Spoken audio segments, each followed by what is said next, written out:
На предприятии «Чувашская» по племенной работе состоялась уже ставшая традиционной ежегодная демонстрация ярких представителей чистопородных быков-производителей. Это мероприятие привлекает животноводов как самой Чувашии, так и соседних регионов. В частности, там побывала делегация из Мариэлы и наша съемочная группа.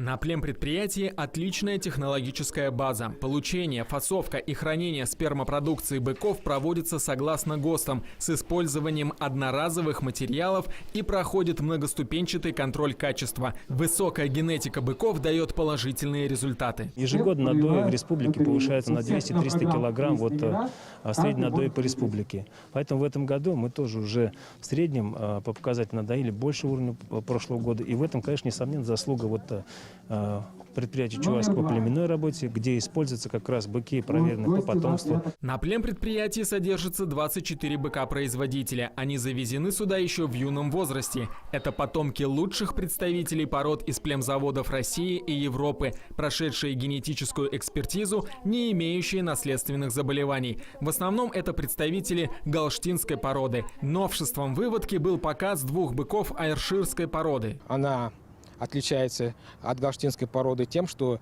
неприхотлива, устойчива к заболеваниям, в частности маститам, а также высокая жирномолочность и белково-молочность. Многие из гостей здесь уже не в первый раз. Плодотворно и долго сотрудничают с предприятием «Чувашская» по племработе, потому что результат очевиден. За 5 лет где-то 1500 на одну корову у нас прибавилось молока. В этом году из Германии и Голландии будут завезены еще 6 быков галштинской породы. Они значительно улучшат генофонд в дойных стадах хозяйств, сотрудничающих с чувашским племпредприятием. Александр Ершов, Владимир Копылов, Вести Мариэл.